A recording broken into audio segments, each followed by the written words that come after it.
Hi, this is Kerry with Filmmaker Central, and today I'm going to talk about one of my favorite features of Davinci Resolve, and that's its speed ramping controls, the ability to speed up or slow down footage. So stay right there. We'll be right back.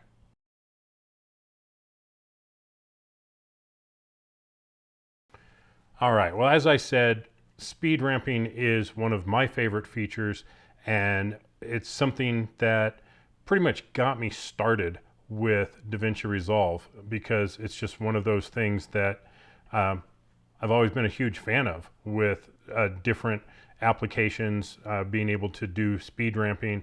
And with DaVinci Resolve, it has several different ways of doing it that I find really interesting and very, very useful. So I'm actually going to be importing a couple pieces of footage here, and we'll take a look at how we use speed ramping in Resolve and why I think it is so cool. So let's go ahead and take a look. So in here, I have this one piece of footage here. Actually, I've got two. For the sake of speed here, I'm going to go ahead and generate optimized media. Now, if you don't know what this is, if you have some footage that is very difficult for the system to play back, and in this case, this is a 2016 MacBook Pro 13-inch, not the best video card, and with certain footage like Mavic 2 Pro, Phantom 4 Pro, things that are recorded in H.265 or high megabit, high bit rate, this machine's going to struggle a little bit. The machine behind me is a 5K iMac and the stuff runs fine, but right now I'm working on my laptop, so this is what we're going to do. So in order to get this footage to play back smoother, I'm going to generate optimized media or proxy files. And you want to make sure that you have your settings right, and I'll look at those in just a second. I've got about 20 seconds left for this to finish optimizing, and then we'll be able to go and everything will play back nice and smooth. So if you don't have a super powerful machine, doing optimized footage is a great way of doing it. Now, some people will use Handbrake or Edit Ready or some other application to get that footage ready. I just do it right within DaVinci Resolve. So here I'm going to go into my project settings, and on master settings, I'm just going to scroll up and I see my optimized media format is ProRes 422 proxy at quarter resolution. And now that I've done that, I should be able to click on these, and yeah, it plays back just perfectly smooth, no problems whatsoever. So I'm going to get to a spot here where I start doing this orbit, and I'll kind of finish it up right there. I'll drag this piece down onto my timeline, and we'll zoom in here. So this is what we have, is this orbit effect or orbit shot. And obviously this is way too long, so we want to speed it up. Now, I could just right click on it and go to change clip speed and say make it 500%. And you see it shortened it, and the whole thing is now 500%. Probably not what I want. I want speed ramping. I want to be able to play at a regular speed, speed up, slow down, and all that within it. So this is what we're going to do. On my Mac here, I'm going to hit Command R to bring up the retime controls. And right here on the bottom, you see I can just easily change the speed 10, 25, 50, 75, 400, 800%, reset to 0. But what I want to do is I want to add speed points. So I'm going to find some spots here. I think that's a good place for a speed point. So I'm going to add a speed point there. And then I'll come over here and I'll do it again, add speed point. And now I have these three different sections of the video that I can work with. And by just taking one of these and smushing it together, I'll go to 500%-ish. The rest of it is going to run at regular speed. It's going to hit this, run at super speed, and then back to regular speed. So let's take a look at that. And wham, it goes into high speed mode, and then it comes out of it. Maybe I want to move the speed point over so more of it is at that fast speed. Okay, so that's really cool, But the problem is that when it does that, it's a very harsh change from normal speed to fast speed. So we want to smooth that out. So let's go back to Resolve here. I'm going to right click on this and go to Retime Curve. And we're open this up a bit. And the default is to show the retime frame, but I don't want that. I want retime speed. So I'm going to select that and uncheck retime frame. All right, so here, now I can see graphically what it's doing. And if I click on this, I can see my keyframes here. So what I can do is if I click on that, make it red, up here at the top, I have this straight and I have this curved. So I'm going to change it to curved. So now it's going to ease in and ease out. Let's see how that looks. Okay, that's definitely better, but we can improve this even more by clicking on it. We see we have these Bezier curves. So I'm just going to click on one, grab the handle, and smooth it out. I'm going to move that, which changes my speed points, and I'll smooth this one out. Now let's see what we have.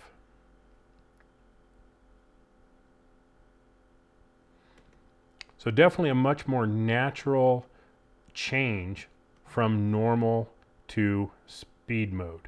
So I can really crank these out depending on how much footage I have to work with. Let's see here. I really need to move these around so I have more footage to play with. Okay, so now we have a nice bell curve.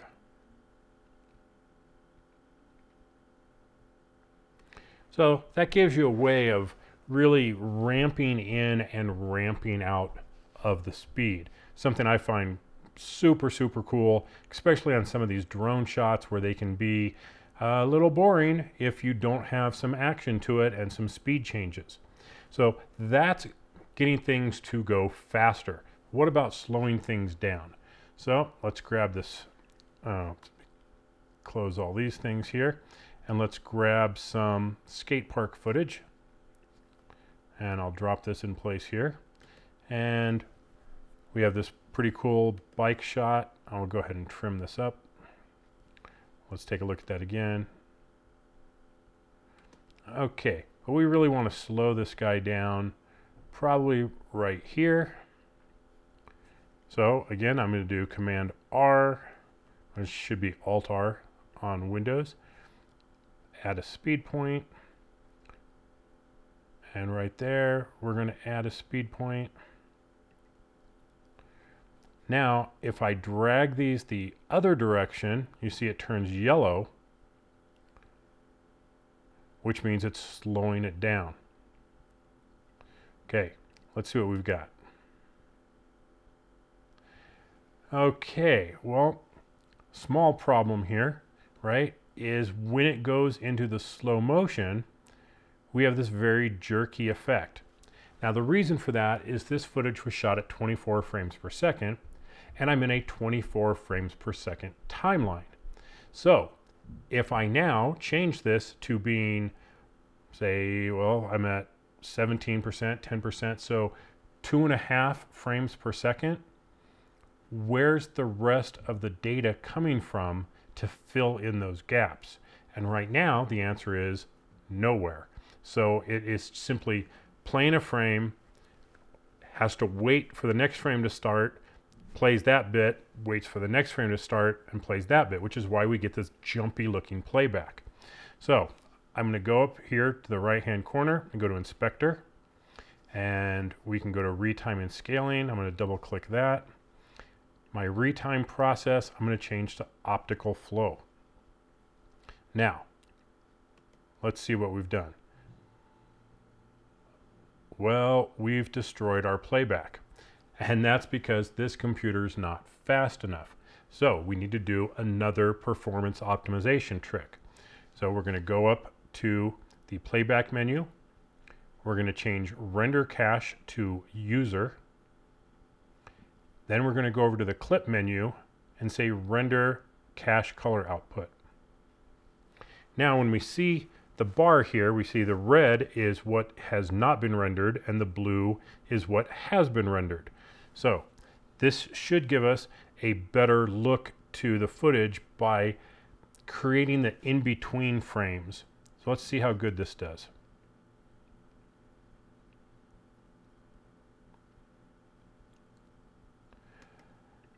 Let's try that one more time.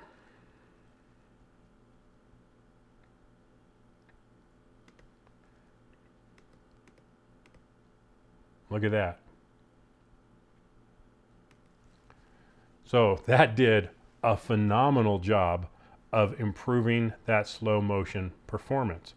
Now, looking at this scene, there isn't a lot going on other than the movement of the guy on the bike, so it's pretty easy for it to work with. Still, even once in a while, you're going to get some footage that's just not playing back right. And Davinci Resolve 16 has a solution for that. So up here on our retime and scaling, we have motion estimation. And we can do standard faster, standard better, enhanced faster, enhanced better, and speed warp. So I'm going to select speed warp. Now, we might as well go get a sandwich, take the dog for a walk, put the kids to bed, maybe watch a movie, maybe go to work and come back the next day, because this is going to take a while, especially on an underpowered machine for that, such as this one. But what it's going to do is take that optical flow and really do a number on it. It's going to run some advanced algorithms that are really going to put this up to the next level. So we are going to go ahead and let this render, and we'll be back as soon as it's done. So stay right there. Well, as I said, it was going to take a while to render out using speed warp, and truth be told, it didn't really work well. Had a few problems. It would generate these pink frames that were in there. I'll show that to you in just a moment. It caused my entire system to crash. I had to reboot my computer. I've re-rendered it multiple times. I've spent like 45 minutes on this trying to get this one little segment to render properly, and I have given up, and I'll be sending some logs to Blackmagic. I have used this before on previous versions of 16 beta, but this one with beta 6, and I don't know if it's this machine, I don't know if it's just my configuration, I don't know if it's the version of operating system. I don't know why it's doing this. I'm going to have to check it with my 5K iMac and see if it does the same thing over there. But here I will show you the results of the speed warping. Remember, the first one was speeding up, so there's no issues there. But when we do the slowdown, here you see these pink frames. Now, all that being said, it looks really good. You can see just how good that slow motion footage is. I'll just kind of go through here. It looks absolutely incredible. It looks just as if you had shot at 120 frames per second and slowed it down. And why I'm getting these pink frames, I honestly don't know. But hey, sometimes when you're doing demos like this, things don't work right. And especially when you're not running a released version of the product, you just never know what can happen. And I'm not going to sit here and work on it for hours and try different machines and then come up with a video that looks perfect. I'm going to tell you right up front, hey, I had a problem with it and it didn't work right. You know, it crashed and things didn't go right, and I've redone it. I tried a few things just to make sure that it wasn't something, but every time I do it, I get different pink frames in there like that. So MacBook Pro 2016, latest version of the OS, all that good stuff, and I'm having a problem. And so I guess your mileage may vary right now, but I will be reporting this to Blackmagic, and hopefully if it's a bug, they can get it fixed fairly soon. It may just be a video card driver because I'm running Mac OS Catalina, not really sure. So I'm running a beta OS with beta software. Things happen, right? So anyway, that's how all the different ways that we do speed ramping. Well, there's actually more. There's speed ramping that you can do in Fusion with a lot of the same controls. I'll get into that some other time. But right now I just wanted to show you the easy stuff, and one of the reasons why I have switched over to Davinci Resolve from Final Cut Pro and Adobe Premiere. I just love the speed ramping controls that are in there. But here, let's close this up. All the good stuff. Like and subscribe. Check the bell icon to get notified whenever time there's a new video. Be sure and check out the website at filmmakercentral.com. I often post other things, articles from different things, news, latest product announcements, things like that that I don't do videos for. Filmmakercentral.com. And join the Facebook group at facebook.com/groups/filmmakercentral. Join the community over there. Get to know everyone that's going on over there. There's some great people that are posting fantastic content over there as well. Thanks for watching, everybody. As always, I will catch you later. Bye-bye.